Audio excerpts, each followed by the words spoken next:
बिस्मिल्लाहिर्रहमानिर्रहीम। अस्सलाम वालेकुम नाज़रीन, आप यूट्यूब चैनल देख रहे हैं। मैं इमरान खान हूँ। इमरान खान साहब ने कहा था कि मैं अपनी कौम से कभी झूठ नहीं बोलूंगा और ना आपका सर नीचे होने दूंगा।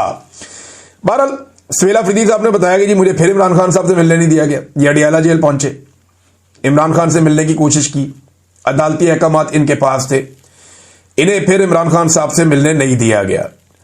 ये वज़ीर आला की मुलाकात की एक कोशिश और भी नाकाम हो गई। अब एक सूबा है जहां पे इस वक्त एस्टैब्लिशमेंट जिद कर रही है कि उसके वज़ीर आला को हमने उसके लीडर से नहीं मिलने देना। यहां पे अमन व अमान के संजीदा मसाइल हैं, दहशतगर्दी यहां पे बढ़ती चली जा रही है। उसे कंट्रोल करने के लिए सूबाई हुकूमत के पास एक क्लियर डायरेक्शन होनी चाहिए और इस हवाले से सवेला अफरीदी को जाकर इमरान खान साहब से बात करनी पड़ेगी। फिर जनाब गवर्नेंस के इश्यूज हैं, उनके तब तक पूरी तरह हल नहीं होंगे जब तक कि वुज़रा हलफ नहीं उठाएंगे। अब हमारे जो कई सहाफ़ी हैं, मीडिया के लोग, वो ये कहते हैं जी कि हलफ क्यों नहीं उठा रहे, काबीना क्यों नहीं बना रहे। हालांकि इसमें कानून में कोई इतनी सख्ती नहीं है, लेकिन दूसरी तरफ यही लोग ये बात नहीं पूछ रहे कि कानून के मुताबिक जब अदालत ने वाज़ेह हुक्म जारी कर दिया, अदालत का क्लियर ऑर्डर मौजूद है कि जनाब इनकी मुलाकात करवाएं, तो फिर मुलाकात क्यों नहीं करवा रहे। क्या एक सुपरिटेंडेंट ऑफ जेल या बाहर खड़े हुए एक SHO या जेल के अंदर बैठे हुए इमरान खान के बकौल एक कर्नल की इतनी जुर्रत हो सकती है कि वो अदालती ऑर्डर को अपने पैरों तले रोन दे। इसके ऊपर पाकिस्तान का मीडिया कोई सवाल नहीं उठाता जी। अदालती अहकामात की खुली खिलाफ वर्जी के ऊपर कोई नहीं बोलता, बाकी हर चीज पे बोलते हैं। तो मीडिया की 2 नंबरी जो है वो रजिस्टर्ड हुई है इस पूरे दौर में। और जिन लोगों ने आवाज उठाई, जिन लोगों ने यह कहा कि अदालती अहकामात के बावजूद मुलाकात क्यों नहीं करवाई जा रही, उन लोगों को मीडिया से अलग किया गया। जिन लोगों ने सच बोलने की कोशिश की, उनको मीडिया से हटा दिया गया, उन्हें बाहर निकाल दिया गया और उनको निशाने इबरत बनाया गया। ये हम लगातार होता हुआ देख रहे हैं और अब तक देखते ही चले जा रहे हैं। सवेला अफरीदी ने इमरान खान साहब से मिलकर हासिल क्या करना है, ये बहुत इंपॉर्टेंट है। नंबर 1 तो वो जो इस वक्त दहशतगर्दी के खिलाफ लड़ाई जिस जगह पहुंची है, या ड्रोन हमलों की जो सिचुएशन है, या जितने भी मामलात हैं, उनके ऊपर वो डिटेल बात करना चाहते हैं, क्योंकि उन्होंने सारी सिचुएशन इमरान खान साहब को बतानी है कि जी अगर ड्रोन पे आप नॉमिनेट FIR करवाना चाहते हैं तो ड्रोन हमला तो करती है पाकिस्तान की रियासती इदारे। फिर हम एक नई सिचुएशन में होंगे, आप बता दें, और उस पर पुलिस का रद्द-ए-अमल भी होगा, पुलिस करती है नहीं करती, वो सारे मामलात हैं। दूसरा यह है कि ऑपरेशन के ऊपर हमने किस तरीके से चलना, मामले को किस तरफ लेकर जाना है, किस तरह का ऑपरेशन हम कोऑपरेशन दे सकते हैं और किस लेवल के ऑपरेशन के अंदर हमें उनको रोकना है। और मिलिट्री ऑपरेशन तो बिल्कुल एक कोई सोल्यूशन तो है नहीं, ये तो इमरान खान साहब कहते हैं, तो फिर सोल्यूशन की तरफ किस तरह लेकर जाना है, ये सारी बातें उन्हें इमरान खान साहब से करनी पड़ेगी। इमरान खान साहब ने आज से 20-25 साल पहले भी जो इस खित्ते के बारे में कहा था, वो सारी बातें वक्त के साथ साथ दुरुस्त साबित हुई। तो इसका मतलब है कि कॉमन सेंस की कसौटी पर रख के अगर आप परखें तो इमरान खान साहब का नॉलेज काम कर रहा है पिछली 2-3 दहाइयों से। लिहाजा ये बात अब समझनी पड़ेगी बाकी स्टेक होल्डर्स को भी कि इमरान खान साहब से मुलाकात करवा दें।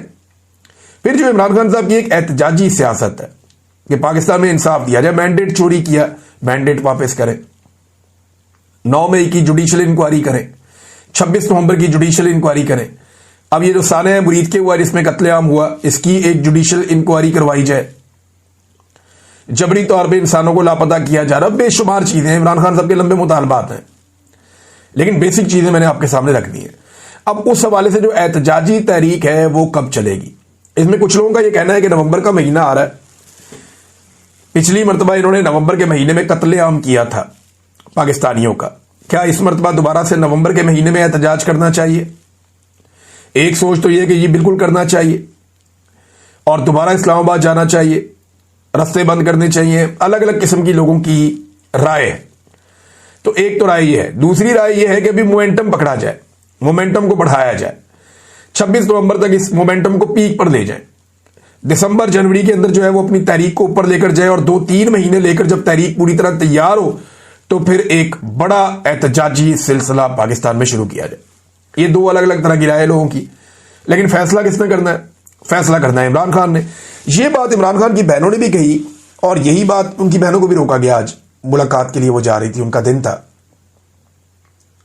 SHO ऐसे पकड़ के रोक लेते हैं, धक्कम पेल भी हुई है वहां पे। वो शाहिद खटक को धक्के पड़े, बाकी जो कुछ एमपीएस थे वहां पे कुछ अरकान थे उनको भी धक्के पड़े। पुलिस जो है वो जाने नहीं दे रही, किसी को भी अडियाला जेल के करीब फटकने नहीं दे रही। तो मुलाकात होना तो दूर की बात है, बाद में जाके सुपरिटेंडेंट ऑफ अडियाला जेल ये कह देता है अदालत में कि जनाब मेरे पास तो कोई आया ही नहीं। भाई वहां तक पहुंचेंगे तो आएंगे ना, वो उधर जाने ही नहीं देता कोई किसी को। तो नादरीन यहाँ पे वजीर आला ने भी ये बात की और इमरान खान की बहन ने भी की कि बात तो बाहर आ ही जाएगी। यानी इमरान खान हमें क्या पैगाम देना चाहते हैं, उसका सिर्फ ये तरीका तो नहीं है कि सुहेल अफरीदी की इमरान खान से मुलाकात हो। वो जो लॉन्ग डिस्कशन है वो नहीं हो पाएगी, सुहेल अफरीदी बात नहीं कर पाएंगे, अपने लीडर से मिल नहीं पाएंगे। लेकिन इमरान खान साहब जो कहना चाहते हैं वो तो मामला बाहर आ ही जाएगा, वो किसी भी तरीके से आएगा, वो आ जाएगा। पाकिस्तान तहरीक इंसाफ इतनी गई गुजरी भी नहीं है, और वो ये क्लेम पहले भी करते रहे हैं कि इमरान खान साहब हमें जो बताना चाहते हैं वो हम तक बात पहुंच ही जाती है। नाज़रीन, एक तो ये मामला है कि वजीर आला बार बार कोशिश कर रहा है और उसे मिलने नहीं दिया जा रहा। जो वजीर आला की मुलाकात हुई कोर कमांडर से, उसके बारे में वजीर आला का मौक़िफ़ आया। उन्होंने कहा जी बिल्कुल मुलाकात हुई है और ये कोई ऑफिशियल मुलाकात नहीं थी, कोर कमांडर मिलना चाहते थे, वो खुद ही मुझे मिलने के लिए वजीर आला सेक्रेटेरिएट में आए और आकर उन्होंने मुबारकबाद दी।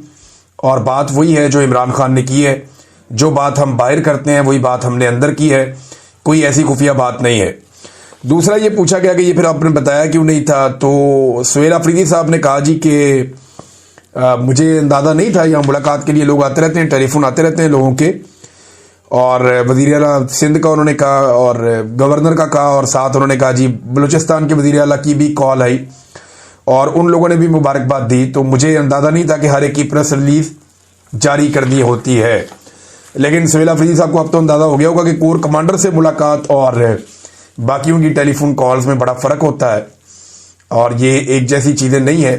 ख़ास तौर पे उस वक्त जब आपकी लीडरशिप एस्टेब्लिशमेंट के खिलाफ एक बयानिया चला रही है और एंटी एस्टेब्लिशमेंट एक रास्ते पे चल रही है, तो ऐसी सूरत में ये मुमकिन नहीं होता कि इस किस्म की मुलाकात जो है वो पब्लिक ना की जाए, वो आपको बताना पड़ता है। लेकिन अभी क्योंकि सुहेल अफरीदी साहब नए हैं, उन्हें कुछ चीज़ों का अंदाज़ा नहीं है, उन्होंने फॉर ग्रांटेड लिया होगा इस मुलाकात को।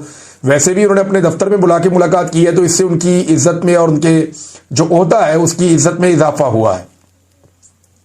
मुझे अच्छी तरह याद है एक दिन आईएसआई का दफ्तर है पंजाब में ना, लाहौर में, सीएम ऑफिस के साथ। तो ये बात है सन 2010-11 की बात है गालिबन।